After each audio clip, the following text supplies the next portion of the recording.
कहते हैं जहाँ ना पहुँचे रवि वहाँ पहुँचता है कवि। तो कवि ने कितनी बेहतरीन लाइनें दर्ज कर दी कि पुरनूर जिंदगी की सह खो रहे हैं लोग, पुरनूर जिंदगी की सह खो रहे हैं लोग, और सूरज चढ़ा हुआ है फिर भी सो रहे हैं लोग। आओ संत महात्माओं, सूरज चढ़ा हुआ यानी सूरज निकला हुआ, लेकिन लोग सो रहे हैं। एक को नहीं कहा, दो को नहीं कहा, तीन को नहीं कहा, अनगिनत लोगों में यानी प्लूरल शब्द आ गया, तो अनगिनत सो रहे हैं। इधर सहसा अवतार सिंह जी महाराज ने अवतार वाणी के अंदर रचना दर्ज कर दी। एक ना भूला दो ना भूले, भूला सारा जगत तमाम, नामी की पहचान नहीं पर मुख से रटते जाते नाम। आओ संत महात्माओं, इधर सहसा जी ने भी एक दो की बात नहीं की, पूरी संसार यानी वर्ल्ड की बात कही। संसार भूल चुका है अपने मालिक को, परमात्मा को। आओ संत महात्माओं, अब भूलने के उपरांत अब जब इंसान परमात्मा को भूल गया, जिससे ये सारी कायनात चलती है, जिससे सारा ब्रह्मांड चलता है, जिस एक कारण से मनुष्य मालामाल हो सकता है, खुशहाल हो सकता है, और उसका जो पर्पज है, जो लक्ष्य है, वो पूरा हो सकता है, यदि हम उसी चीज़ को भुला दें तो आओ संत महात्माओं, फिर परम सुकून कहाँ मिलेगा। क्यों? क्योंकि यदि कोई ठंडा जल पिएगा तो उसे राहत ही मिलती है। गर्मी का प्यासा बंदा वो ठंडा पानी पिए या ठंडी छाँव में बैठे, बड़ा सुकून मिलेगा। तो कह रहे परमात्मा तो सच्चिदानंद है, सच्चा आनंद, सच्चा सागर, सुख का सागर। और यदि हम सागर को छोड़ दें तो फिर वास्तव में फिर हमें सुख कहाँ मिलेगा। तो आओ संत महात्माओं, कवि और सतगुरु इस ओर इशारा दे रहे हैं कि हमें दांतों में फंस करके दाता ना भुला देना, जन्म अमूलक है इसे यूं ना गवा देना। अब जीवन की बात चल पड़ी कि जो जीवन है ये बहुमूल्य है, और इतना बहुमूल्य है कि इसकी तुलना हीरे मोती भी इसके सामने बेकार हैं, फीके हैं। क्योंकि यही वो चोला है जो इस जीव आत्मा के सफ़र को परमात्मा तक लेकर के जाता है। यही वो सफ़र है, इस सफ़र में ये जीव आत्मा अपने प्रीतम परमात्मा को प्राप्त कर सकती है। आओ संत महात्माओं, संतों ने तो यहाँ तक कहा, मानुष जन्म अंत की सीढ़ी, फिसल गई तो वारी गई, वो कहे अवतार 84 वाली, करी कमाई सारी गई। कह रहे हैं जो 84 वाली और मनुष्य की ये जो सीढ़ी है, ये जो बारी है, अंतिम बारी है साहब।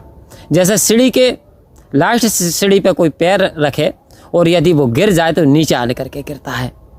कह रहे हैं यदि अभी ना जागे, अभी ना चेतन हुए, अभी सतगुरु के सारे को हम यदि ना समझे, तो फिर 84 में ये जीव आत्मा को जाना पड़ेगा। बना था कुकर गधा, उल्लू भी कहलाया था, भूल के अपने मालिक का नाम। जब जब इस जीव ने अपने मालिक को बिसराया है, जब जब परमात्मा को भूला है, जब जब परमात्मा से ये दूर हुआ है और संसार में उलझा है, तब तब ये 84 में चला गया है। तो आओ संत महात्माओं, सचेत रहें, सावधान रहें। भरोसा नहीं है, कोई ये नहीं कह सकता कि मेरी 80 या 100 साल जीऊँगा, 110 साल होगी, 150 वर्ष होगी, कोई भरोसा नहीं।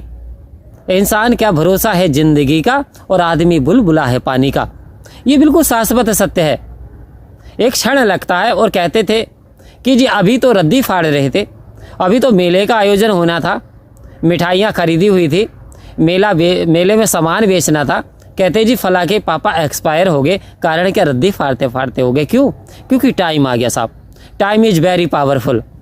समय की कीमत होती है कि गया समय फिर हाथ ना आए, अंत काल पछताएगा। धर्मराज ने यम जो भेजे, नैनो नीर बहाएगा।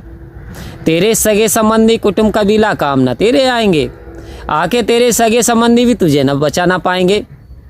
आखिर काम गुरु आवेगा, गोरी चिट्टी सूरत नहीं, कहे अवतार भक्त से मांगे लेखा, ये धर्मराज की ताकत नहीं। इतना बड़ा प्रमाण सदगुरु ने हमारा ले लिया। अवतार वाणी के अंदर सहसा जी ने ये रचना दर्ज कर दी कि जो भक्त होते हैं, जो भय से बिल्कुल विरक्त होते हैं, जो भय से ऊपर उठ जाते हैं, मान सम्मान से ऊपर उठ जाते हैं, जो परमात्मा के होकर के रह जाते हैं, जो परमात्मा को समर्पण कर देते हैं, वास्तव में ऐसे भक्तों से धर्मराज भी लेखा नहीं मांग सकता। ऐसा प्रमाण सहसा अवतार सिंह जी महाराज ने अवतार वाणी में दर्ज कर दिया संत महात्माओं। परंतु अब एक बात आगे, किंतु परंतु वट, लेकिन यह परंतु ये शब्द है कि क्या हम सतगुरु के वचनों का पालन कर पा रहे हैं? क्या हमने सतगुरु के इशारे को समझ लिया है? क्या हमने अपना वैल्यूएबल टाइम, समय, कीमती समय सेवा, सत्संग, सिमरन में लगाया? पवित्र पुस्तकें पढ़ रहे हैं या फिर हमारी सोसाइटी कहीं और जा रही है? तो आओ संत महात्माओं, एक तरफ दलदल होती है। यदि इंसान का पैर दलदल में चला जाता है तो जितना वो निकलने का प्रयास करता है इतना ही धंसता चला जाता है। दलदल ऐसी बताई है।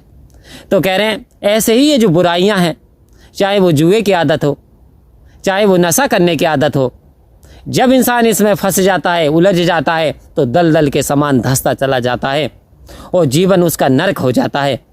इसके विपरीत जो व्यक्ति सत्संग में आते हैं, सद्गुरु के वचनों का अमृतपान करते हैं, सेवा, सत्संग, सिमरन करते हैं, उनके इतिहास बदल गए, उनके यशोगान गाए जा रहे हैं। आज भगवान श्री राम से ज़्यादा मंदिर उनके भक्त श्री हनुमान जी के हैं। आओ संत महात्माओं, आज निरंकार को मानने वाले कबीरदास जी, आज निरंकार को मानने वाले नानक जी, रैदास जी, अनगिनत संत महात्मा तुकाराम जी, सतगुरु बाबा हरदेव सिंह जी महाराज, इनका यशोगान, मान, कीर्ति पूरा संसार गा रहा है। Not only one country but whole world यशोगान गा रहा है, क्योंकि इन पर सतगुरु की कृपा, क्योंकि उन्होंने पार ब्रह्म परमात्मा की प्राप्ति कर ली, क्योंकि इन्होंने अपने आप को अर्पण कर दिया, क्योंकि ये सतगुरु के वचन पे चल पाए। तो आओ संत महात्माओं, समय बदल जाएगा, सतगुरु की असीम कृपा बरसेगी यदि हम सत्य का दामन थाम लें, वरना ये संसार तो एक दिन मिट जाएगा।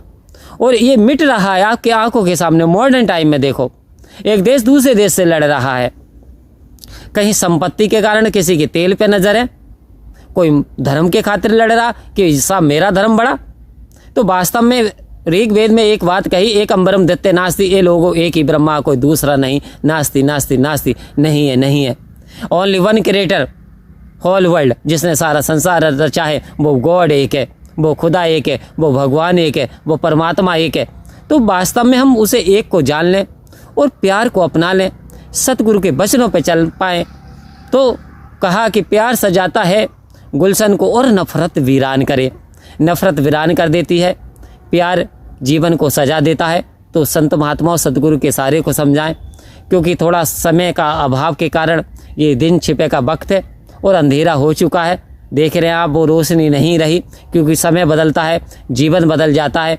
ऐसे ही सतगुरु की कृपा से आपका जीवन बदल जाएगा यदि हम सत्य वचन पे चल पाए। परम प्यार से बोलिए धन्यकार जी।